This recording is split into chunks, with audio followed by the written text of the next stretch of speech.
but according to that, it's 7. So, I'd like to call the meeting to order of the Monona Planning Commission, August 12th, 2019, at 7 o'clock this evening. Please call the roll. Chair Moore. Here. Mr. Peterson. Here. Ms. Fox. Here. Oliver Thomas. Here. Mr. Homburg. Here. Ms. Fallett. Here. Mr. Holmquist and Mr. Steiner excused. Thank you. We have a motion to approve the minutes from July 22nd, So 2019. Do I have a second? Second. We have a second. Any additions, corrections, deletions from the minutes on the 22nd? Hearing none, all those in favor say aye. Aye. Minutes carry. There are no appearances. There's no unfinished business. Under new business, first up is a public hearing on a sign permit request by Pierre Madison for one new wall sign at 6354 Copps Avenue. Case number S-030-2019. Would you like to step up to the podium? Sure. Introduce yourself. Present. Good evening, my name is Bill Rupp, I'm with La Crosse Sign. So, looking for approval for the Pure Tech located on Copps Avenue for a building signage. And we're also doing some door vinyl also. I understand we comply to the code, so just looking for approval for that. Okay, great, thank you. With that being presented, we'll close the public hearing since there's no one else here this evening and move to 6B, consideration of action on a sign permit request, Pierre Madison for one new wall sign at 6354 Copps Avenue, case number S-030-2019. Is there anything else you would like to add to your presentation that you just gave before I turn it over to staff? I don't think I do. Okay, great. So, Doug, would you like to Thank you. share your thoughts? Yes, so the applicant came in with both a new wall sign as well as the window signage. Window signage has been approved administratively. There's no sign permit required for that. Because this is a new wall sign, it does require Plan Commission approval. It meets the size, the location requirements, as well as I took a look at the adjacent property, 6350, and that was received administrative approval for that wall sign in April of 2013 with just the standard glare condition. So the staff comment would be to support the application. Thank you. Do we have any questions on the, Chris, any questions? Looks good to me. Maureen? No questions. Kathy? Questions? Josh? Susan? Good. Okay, do I have a motion? Anybody like to make a motion to approve? Move to approve the wall sign permit with the standard. There's no glare condition because it's got the gooseneck plating. Great. Thank you. Do I have a second? Great, I have a second from Susan. All those in favor say aye. Aye. Motion carries. Painless. That was an easy one. Yeah. Okay, you can stay right there, I understand. And we'll go to 6C, which is a public hearing on the request by West Broadway Hotel Associates LLC for approval of a comprehensive sign plan for Avid Hotel at 900 West Broadway, case number S-031-2019. Okay, as mentioned, we are looking for approval for 3 signs. There's one sign on the north elevation, south elevation, and one smaller one on the east. It's the welcome sign. What we're looking for is an exception, or a special exception to, for the signage, as we are over the requirement of 150 square feet. So I guess that's what I'm proposing, is if we could request a little bit larger sign than what the code allows for the north and south elevation. North, south elevation. Okay, great, thank you.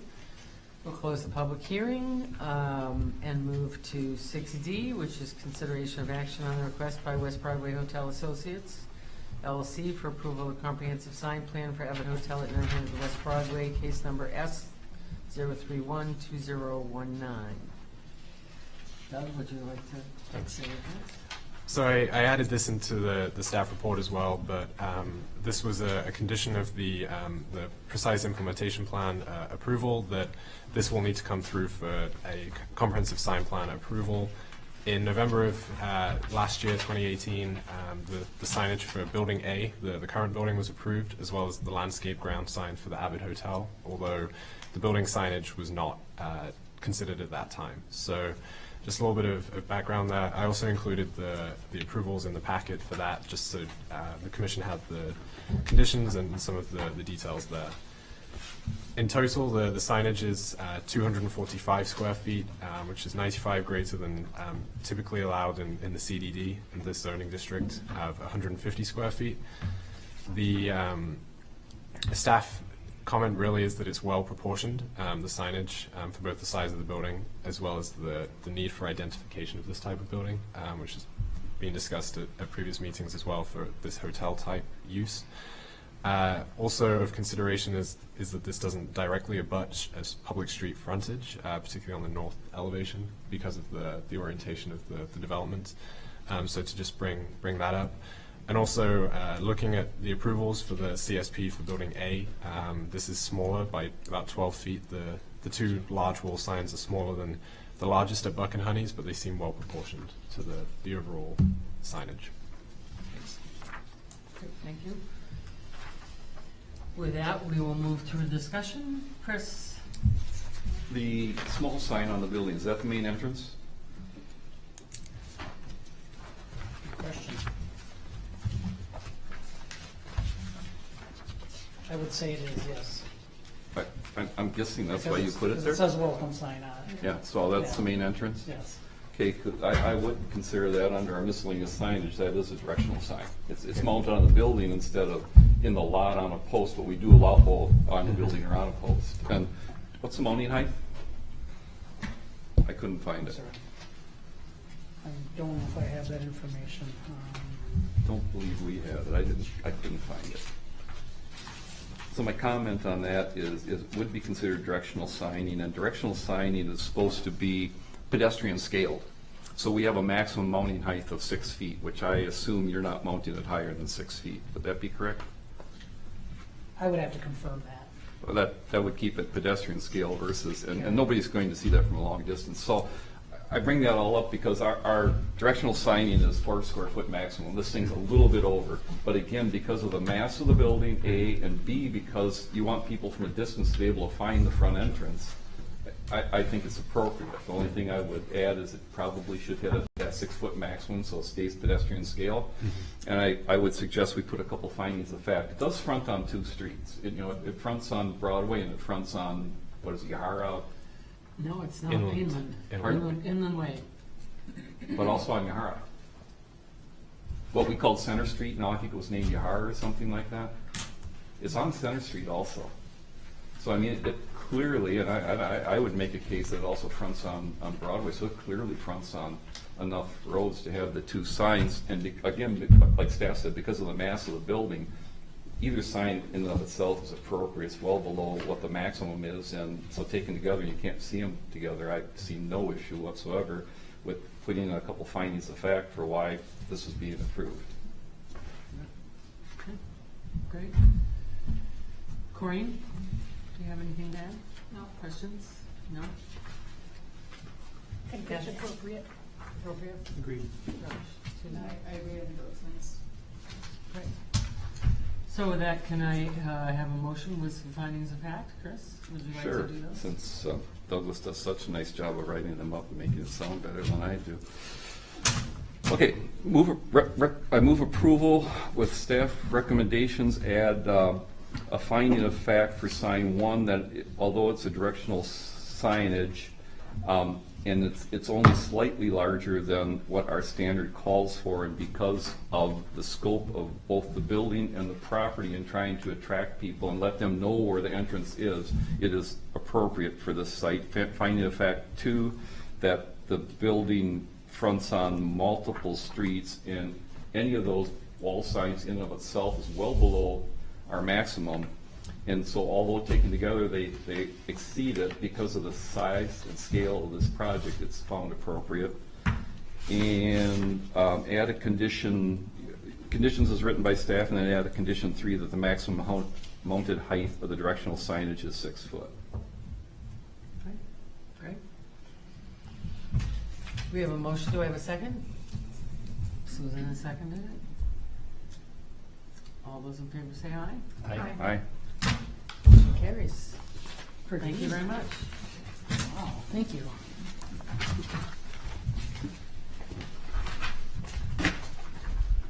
We'll move to item number 7, reports of staff and commission members.